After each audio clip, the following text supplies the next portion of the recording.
Nous commençons tout de suite par l'intervention de Madame Oriane André, qui est docteure en psychologie et qui travaille au Centre de référence de réhabilitation psychosociale de Bourgogne, chercheuse associée au laboratoire Psy Drépi de l'Université de Bourgogne, et qui va nous parler des troubles psychiques émergents et du trauma, des remaniements de soi et de la construction identitaire. Je vous cède la main et je vous cède la parole. Merci beaucoup. Merci beaucoup. Alors, vaste programme. Ça va être moins complexe et j'espère moins ennuyeux que ça a l'air. Je suis pas très grande non plus, donc je vais régler le micro. Je suis Oriane André, je suis psychologue en France. À Dijon, en Bourgogne, et puis je travaille en tant que psycho à temps plein. Je suis aussi coordinatrice du coup des filières d'intervention précoce et de réhabilitation dans le centre référent de réhabilitation psychosociale. Et en parallèle, j'ai aussi une activité de recherche avec l'Université de Bourgogne. Aujourd'hui, moi je suis venue vous parler d'un vaste sujet, donc les troubles de l'identité, d'identité de manière générale, mais surtout les troubles de l'identité dans le contexte de troubles psychiques et notamment troubles psychotiques émergents.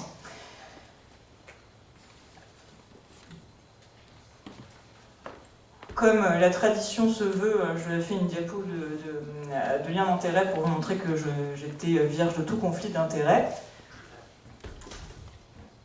Et du coup, alors même si mes collègues rémoises qui vont passer après moi vont vous en parler plus en détail et plus largement, du fait déjà qu'on m'annonce d'intervenir en premier, et puis parce que c'est important de remettre du contexte aussi sur tout ce que je vais vous évoquer dans ma présentation, je voulais revenir sur concrètement de quoi on parle quand on parle d'intervention précoce.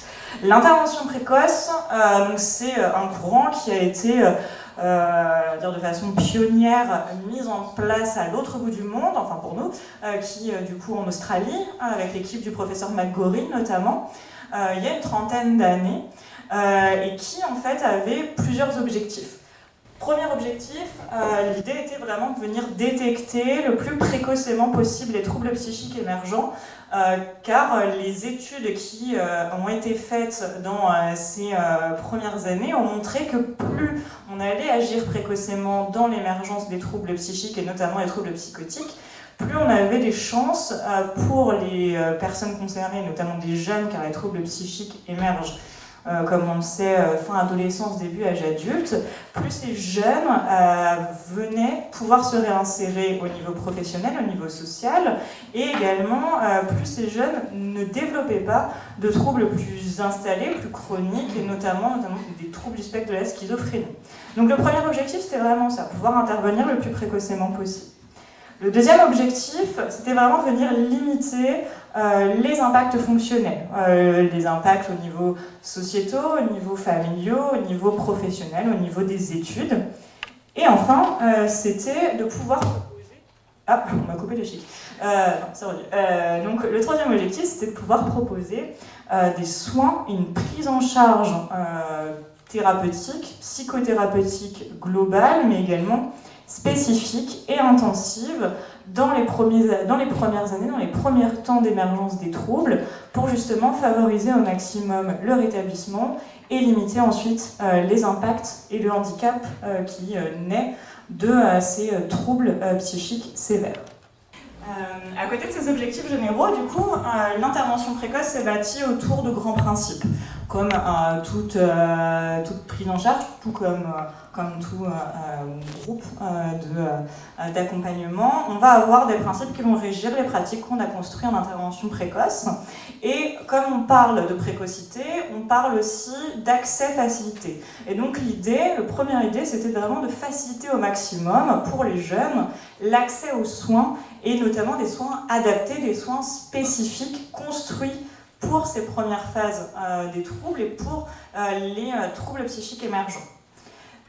Avec cette facilité d'accès, on retrouvait également du coup l'utilisation d'interventions psychosociales, c'est-à-dire des interventions qui vont se situer dans l'environnement des jeunes, au niveau écologique, aller à leur rencontre, pas attendre qu'ils viennent aux soins, mais vraiment aller là où ils se trouvent et là où ils ont, où c'est plus facilement aussi accessible pour eux, et favoriser dans cet environnement écologique un suivi intensif avec un rôle pivot, un professionnel de premier recours qu'on va appeler le case manager. Alors maintenant on revient un petit peu sur le thème, on va parler de care manager également, qui sont vraiment des thérapeutes de première ligne qui vont venir coordonner tout le parcours de soins et coordonner toutes ces interventions qui vont se mettre en place autour des jeunes. Et enfin, dernier principe, c'est vraiment ne pas faire à la place d'eux, c'est favoriser la proactivité, favoriser le fait que le jeune et le patient va faire, et du coup prioriser l'engagement des jeunes dans leur parcours de soins pour limiter de nouveau les impacts négatifs, notamment le handicap fonctionnel, et favoriser l'alliance thérapeutique, la continuité de soins, l'observance, tout ce qui favorise encore une fois le rétablissement. Le contexte étant posé, moi je vais vous parler de troubles psychiques émergents, de troubles psychotiques émergents et premier épisode psychotique. Donc concrètement, au niveau clinique, comment ça se passe quand on parle de troubles psychiques et troubles psychotiques émergents? Alors vraiment c'est des termes où, alors maintenant on les entend plus, donc on est un peu plus habitué, un peu plus familier, mais ça recouvre quand même des périodes très, très spécifiques. En clinique, comme vous pouvez le voir derrière moi, on va avoir une idée de phase, une idée de stade. C'est-à-dire qu'on va considérer que la première phase, on va appeler ça la phase prémorbide. Donc c'est le tout début, là on considère où il va y avoir des symptômes, mais des signes, des choses à très bas bruit, des choses souvent non spécifiques, qui peuvent passer en fait pour des processus adolescents normaux, ou en tout cas des choses qui ne vont pas être seulement en lien avec des troubles psychiques ou des troubles psychotiques.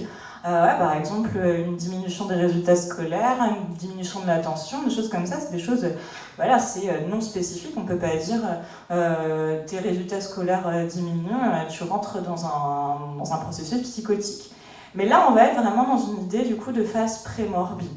Après cette phase-là, on va considérer qu'on va avoir la phase prodromique. Là, la phase prodromique, elle va un peu plus se spécifier. Comme vous le voyez, elle se divise en deux temps. On va avoir la phase prodromique précoce et la phase prodromique tardive. Dans la phase prodromique précoce, on va se situer avec des symptômes avec une intensité un peu plus élevée. On va retrouver ce qu'on appelle les symptômes de base. Ça va être par exemple des anomalies au niveau de l'expérience, ça va être des anomalies au niveau de la conscience de soi, ça va être des perceptions un petit peu particulières. Et on va également retrouver les premières altérations au niveau fonctionnel et notamment au niveau cognitif. Une diminution drastique, par exemple, des capacités de mémorisation ou de concentration qui vont être vraiment marquées. Après la phase du coup prodromique précoce, on va avoir du coup la phase tardive où là, comme vous le voyez aussi, on va avoir une augmentation de l'intensité des symptômes et c'est là où on va retrouver par exemple les premiers symptômes positifs, les premières anomalies perceptives et notamment ce qu'on va appeler les blips pour ceux qui travaillent en intervention précoce, c'est-à-dire des épisodes psychotiques brefs, autorésolutifs, où on va avoir une intensité de symptômes très importante pendant un temps, et puis de façon spontanée, ça va régresser sans intervention médicamenteuse ou sans hospitalisation. Et c'est seulement après cette phase prodromique que, comme c'est imagé avec la barre rouge, on va avoir la possibilité de transiter dans un processus psychotique, et cette transition se fait par le premier épisode psychotique, où on va le voir après, qui est caractérisé vraiment par des éléments très spécifiques.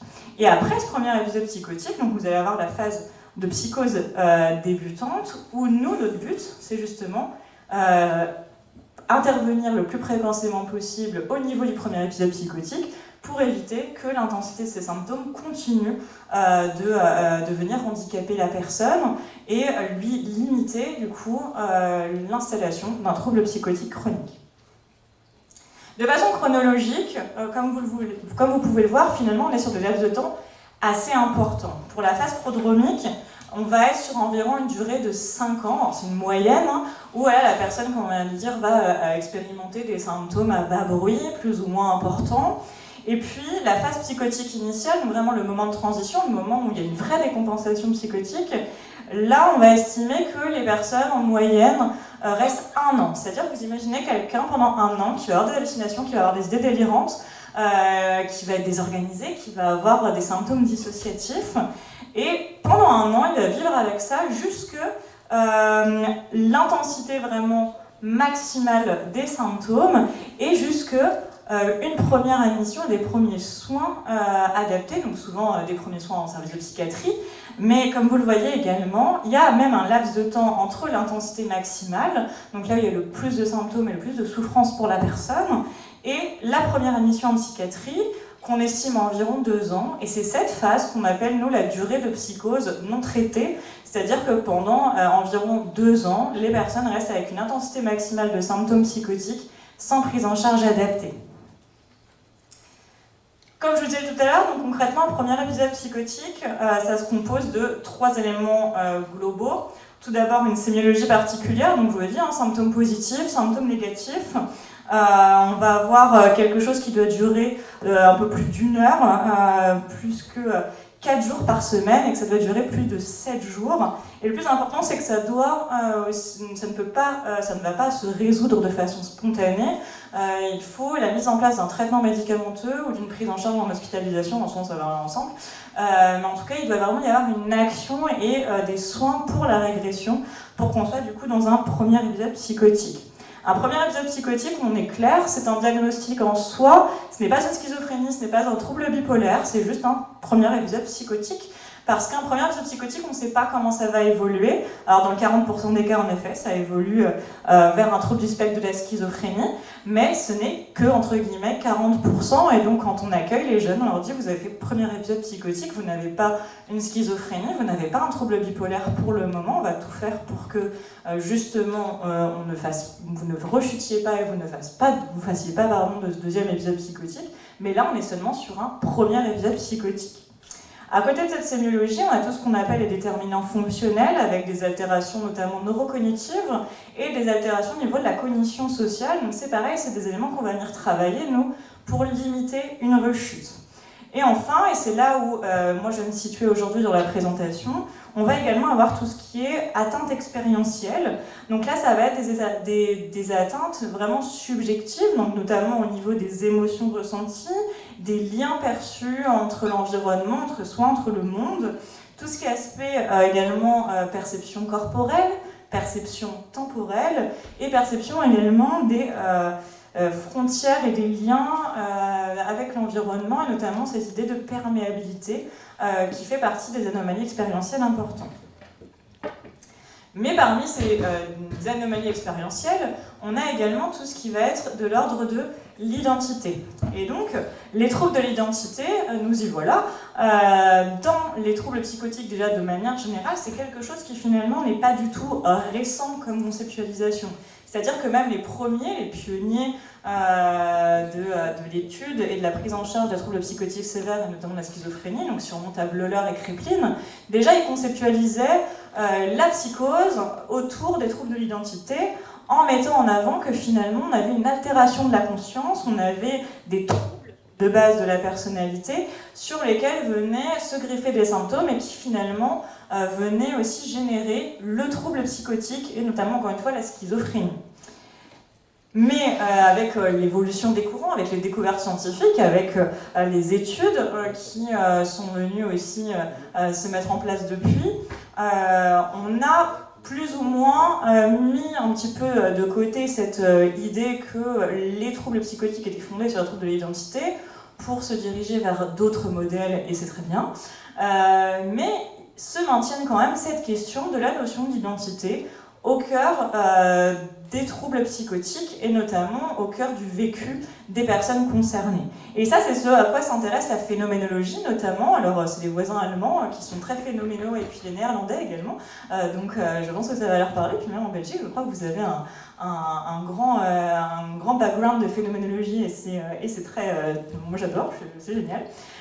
Mais en phénoméno, du coup, on s'intéresse à cette notion de trouble de la conscience de soi, où là, ça a été vraiment étudié de façon empirique, avec le développement de tout un courant qui vient évalué ces éléments-là et qui a mis en évidence que les troubles de la conscience de soi, que les troubles, ce qu'ils vont considérer sous le terme de trouble du soi minimal, est un symptôme subjectif fondamental dans les troubles du spectre de la schizophrénie. À côté de ça, il y a aussi les neurosciences cognitives qui, de façon complémentaire, sont venus également étudier les troubles du soi. Alors eux, ils l'ont conceptualisé sous l'idée de troubles du self et sont venus également modéliser des perturbations, qu'elles soient à la fois structurelles, mais également temporelles de l'identité. En ce qui concerne la phénoméno, du coup, le modèle qui prévaut dans les troubles du spectre de la schizophrénie, c'est ce modèle du trouble du soi minimal, où on va avoir à la fois une combinaison de ce qu'on appelle l'hyperexplexivité, c'est-à-dire que les personnes concernées vont expérimenter des éléments qui normalement sont implicites de façon explicite, par exemple les pensées, et avec ce sentiment de soi diminué, c'est-à-dire une perte de sentiment d'exister en tant que personne, en tant qu'être, en tant que je, au niveau de l'environnement, au niveau du monde. Cette combinaison va induire le troisième élément du trouble du soi minimal, qui est une trouble de la présence, c'est-à-dire que les personnes concernées par un trouble de spectre de la schizophrénie vont expérimenter une perturbation vraiment du sentiment d'appartenir au monde, d'appartenir à l'environnement et de ne plus se sentir cohérent et continu dans le temps. Au niveau des neurosciences, donc le modèle qui est complémentaire à ce modèle phénoménologique, on va être sur le modèle du sens de soi, notamment par Prebel dans les années 2010, qui eux vont conceptualiser l'identité et le soi en deux temps au niveau du temps. La partie de l'identité au présent et la partie de l'identité dans le temps continu. En ce qui concerne les éléments au présent, pour les neurosciences, on va avoir une combinaison à la fois des éléments du sentiment subjectif d'être soi, donc là ça nous revient au niveau du modèle du trouble du soi minimal, et puis tout ce qui est représentation de soi. Comment est-ce que je me perçois? Comment est-ce que je m'estime? Qu'est-ce que je veux faire dans ma vie? Quels sont mes objectifs?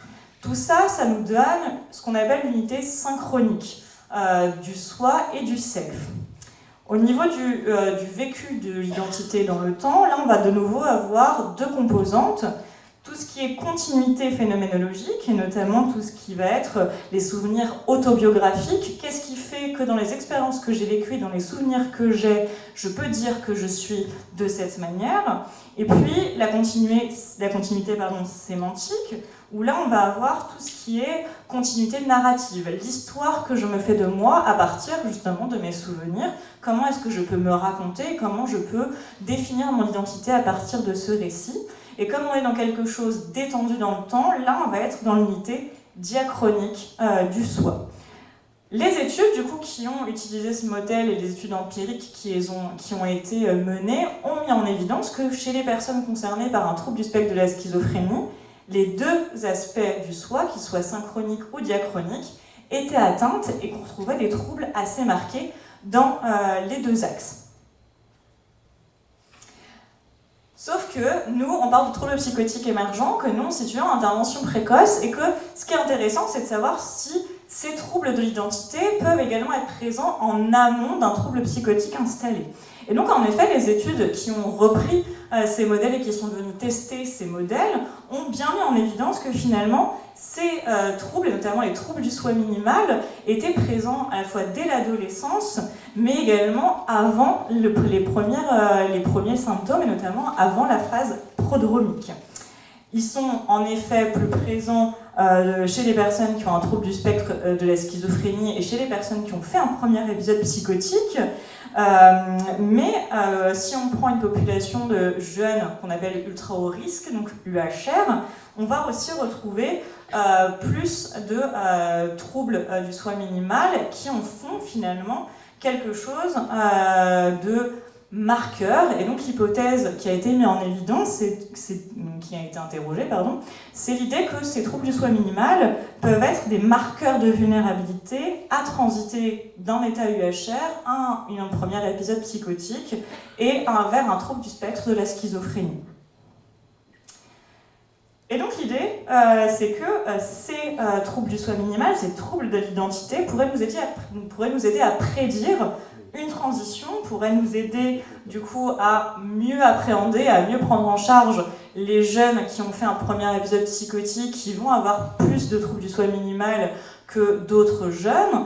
Et du coup, encore une fois, toujours cet objectif de favoriser le rétablissement. Sachant que les troubles du soi minimal et les troubles de l'identité, du coup les troubles du self, ont également des impacts. Il a été démontré des impacts importants de manière plurielle, à la fois sur les capacités d'insight, sur l'observance des traitements, sur le niveau et le taux de suicide, et sur le fonctionnement global, et donc de façon plus globale, des freins et des limitations au rétablissement, ce qui fait que évaluer, prendre en charge les troubles du soi minimal semble quand même assez important, en tout cas une piste en plus très importante pour pouvoir nous favoriser le rétablissement et limiter la transition.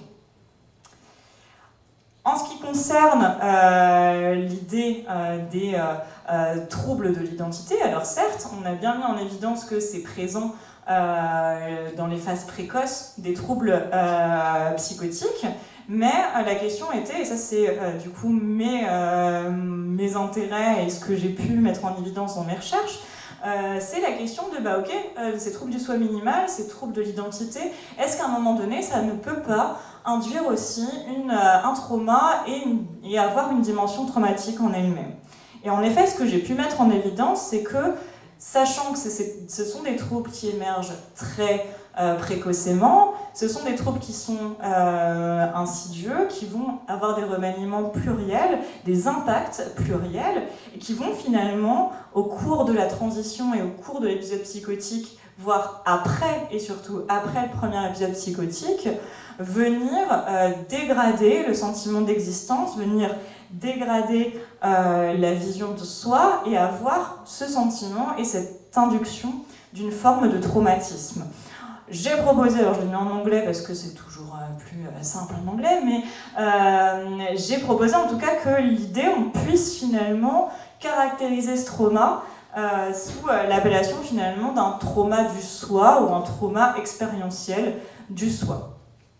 Ce qui a été également intéressant, c'est que, comme on l'a vu, les troubles du soi minimal et les troubles de l'identité, c'est finalement des éléments qui viennent freiner le rétablissement. Mais moi aussi, dans du coup, une autre partie de mes résultats, ont montré que ce trauma induit par les troubles du soi, là, on pouvait aussi s'en servir de façon thérapeutique, c'est-à-dire qu'en prenant en compte ce trauma et en prenant en charge ce trauma très spécifique, on pouvait venir petit à petit également travailler un autre axe pour favoriser le rétablissement sur les dimensions de l'identité. Pour ce faire, de façon concrète, alors même s'il n'existe pas encore, et c'est vraiment l'idée de ce que j'aimerais pouvoir développer et qu'il faut développer également dans la recherche, de créer des soins spécifiques, c'est de venir là faire avec ce qu'on a, entre guillemets, en intervention précoce, pour travailler ce trauma spécifique, ces troubles de l'identité spécifiques, et les penser du coup de façon intégrative. On l'a vu, les éléments autobiographiques étant très altérés, ça va être utilisé par exemple des outils de remédiation cognitive ciblés sur les mémoires autobiographiques, mais également utiliser des choses qui vont être plus spécifiques au trauma, et notamment toutes les approches de TCC, donc TCC orienté trauma, toutes les approches type MDR, mais des outils que nous on connaît bien aussi en intervention précoce, qui sont notamment la psychoéducation et le travail sur la métacognition, car on sait qu'avoir l'information, comprendre ce qui se passe, travailler l'insight va nous permettre aussi de favoriser le travail sur le trauma et de favoriser également l'engagement des jeunes. Pour conclure, donc je vous laisserai avec 3 messages qui pour moi me semblent importants dans cette présentation. Tout d'abord, on a vu que les troubles de l'identité, les troubles du soi vont avoir beaucoup d'impacts, des impacts divers chez les personnes qui sont concernées par un trouble psychotique. Ce sont à la fois des facteurs de vulnérabilité pour transiter, et donc des facteurs qui sont intéressants à aller identifier en amont. C'est également des éléments qui vont induire une dimension traumatique lorsqu'il y a transition. Et enfin, ce sont des éléments et des troubles qui vont avoir un impact sur le rétablissement. Le deuxième point, c'est que finalement, ces troubles identitaires, on a vu, ils font partie des éléments centraux dans les premiers épisodes psychotiques, et que l'on veut venir les interroger, venir les évaluer quand nous on rencontre des patients, nous semble quand même très intéressant et très pertinent. Et donc l'idée peut-être de systématiser des questions, des échelles, c'est très long, mais ce serait idéal, mais en tout cas simplement aller interroger en entretien de cette manière, ça semble très pertinent. Et enfin, de construire encore une fois des soins spécifiques, des outils spécifiques pour travailler ces dimensions. Je vous laisse avec du coup deux papiers que j'ai publiés, si ça vous intéresse, pour aller plus loin, qui abordent en effet à la fois les remaniements identitaires en lien avec le vécu traumatique dans les premiers épisodes psychotiques, et un autre sur tout ce qui est anomalie expérientielle de façon plus large dans les premiers épisodes psychotiques, et les impacts que ça peut avoir sur les liens aux autres. Je vous laisse également mon adresse mail. Alors je prends souvent du temps pour répondre, mais je réponds toujours. Et donc n'hésitez pas à m'envoyer des messages ou à m'envoyer des mails si vous souhaitez poser les questions que vous avez. Je suis toujours heureuse de répondre. En tout cas, n'hésitez pas. Et merci beaucoup. Merci à vous.